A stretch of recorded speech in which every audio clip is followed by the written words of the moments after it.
Pernah nggak sih lu ngerasa was-was waktu pertama kali megang kripto? Yang harganya bisa naik turun secara gila-gilaan? Terus lu mikir, ada nggak sih koin atau token yang nilainya stabil? Terus temen gua bilang, pakai stablecoin aja bro, itu nilainya stabil banget. Dan disitulah gua kenal sama yang namanya stablecoin. Koin yang katanya nggak bikin jantung deg-degan. Tapi pertanyaannya, emangnya kenapa sih koin ini bisa stabil? Apa yang bikin dia beda sama koin lain?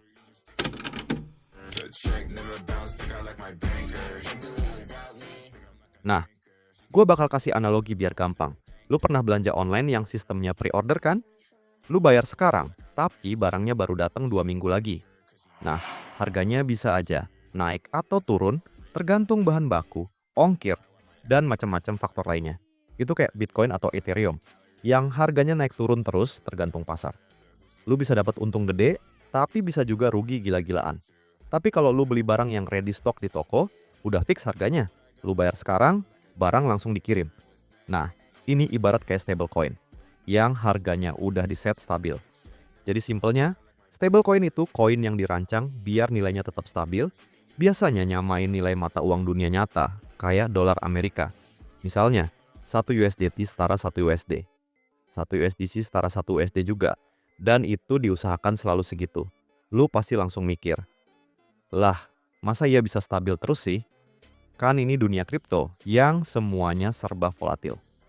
Nah, disinilah magicnya stablecoin. Gua kasih analogi lagi biar lu makin gampang memahaminya. Bayangin lu punya minuman favorit, misalnya teh botol.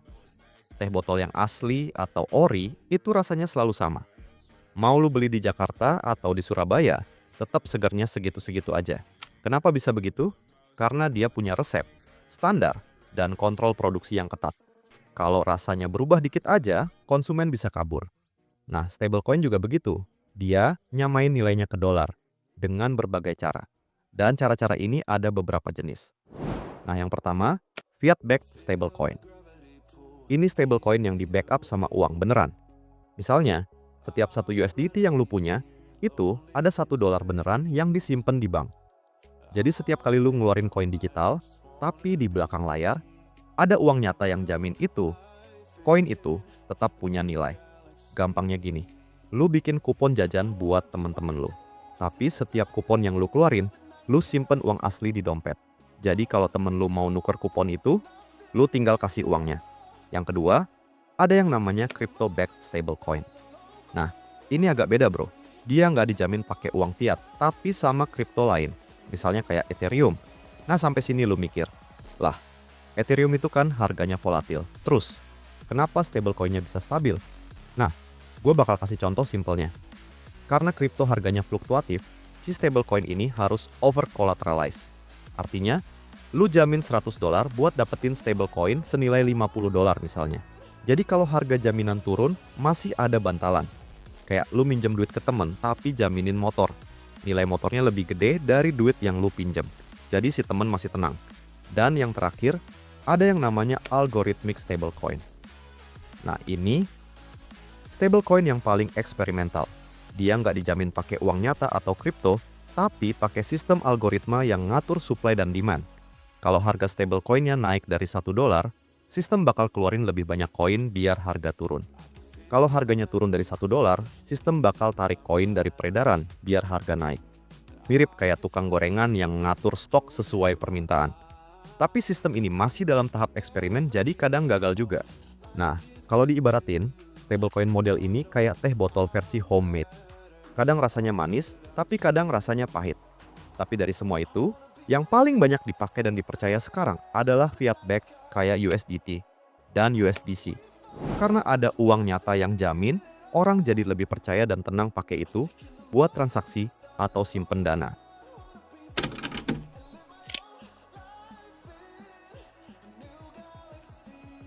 Dan buat lu yang nanya seberapa penting stablecoin.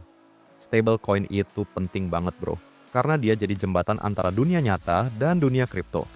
Lu bisa masuk ke dunia kripto tanpa langsung kejebak sama harga yang volatil.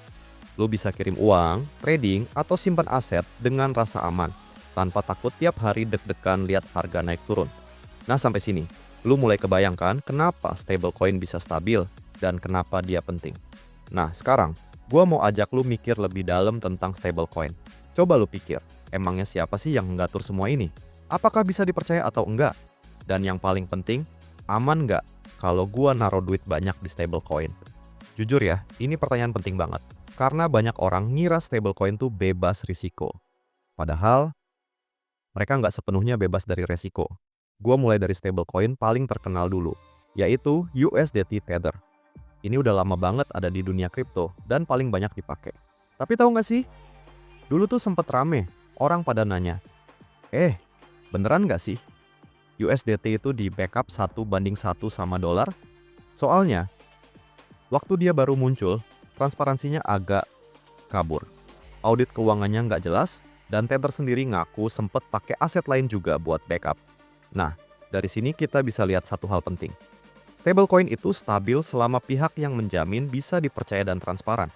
Makanya, muncul alternatif lain kayak USDC dari Circle dan Coinbase.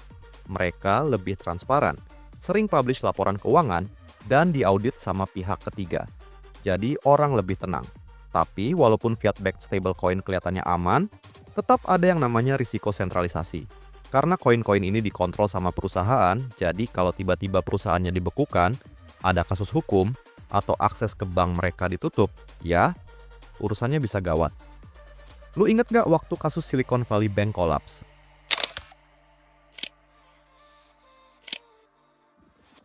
USDC sempat ikut goyang juga, karena sebagian dana cadangannya disimpan di situ. Walaupun akhirnya pulih, tapi itu nunjukin satu hal. Bahkan yang katanya stabil pun bisa kena badai. Nah, beda cerita sama crypto-backed stablecoin kayak DAI dari MakerDAO. DAI ini dijamin sama ETH dan kripto lainnya, dan sistemnya lebih terdesentralisasi. Nggak ada perusahaan pusat. Semua dikontrol pakai smart contract dan voting komunitas. Walaupun terdengar keren, tapi dia juga punya kelemahan. Karena jaminannya kripto yang fluktuatif, dia harus over collateralize.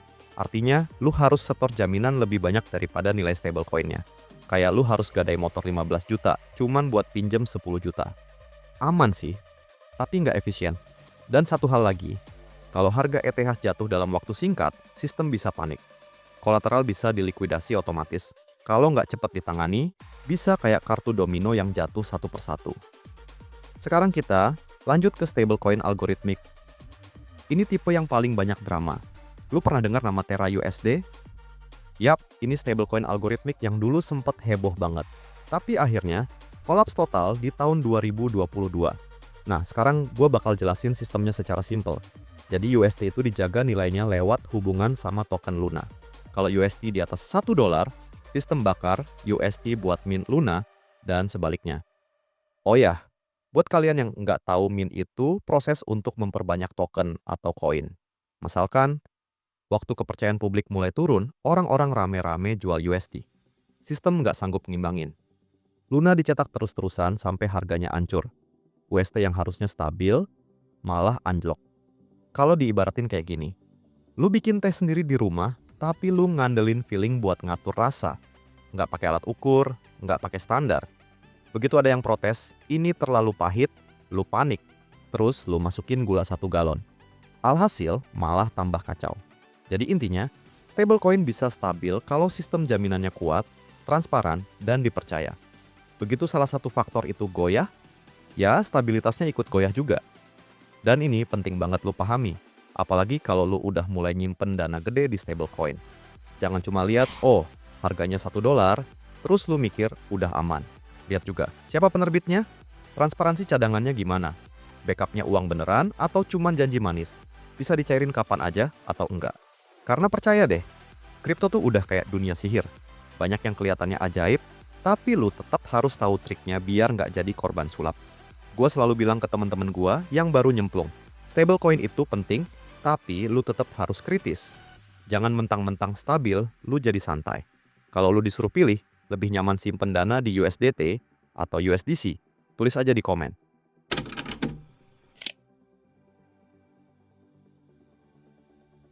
Jadi gini, stablecoin tuh ibarat temen yang kalem di tengah tongkrongan yang isinya bocah-bocah brutal. Lu punya temen yang tiap hari emosinya naik turun, itu si Bitcoin dan Ethereum. Tapi lu juga butuh satu temen yang tenang, stabil, bisa diandelin kapan aja. Nah, itu dia stablecoin. Tapi pertanyaannya, apa emang stablecoin cuman buat parkir duit doang? Jawabannya, enggak bro. Stablecoin bisa lebih dari itu. Coba lu bayangin lu lagi di luar negeri dan lu pengen kirim uang ke keluarga lu yang di Indo.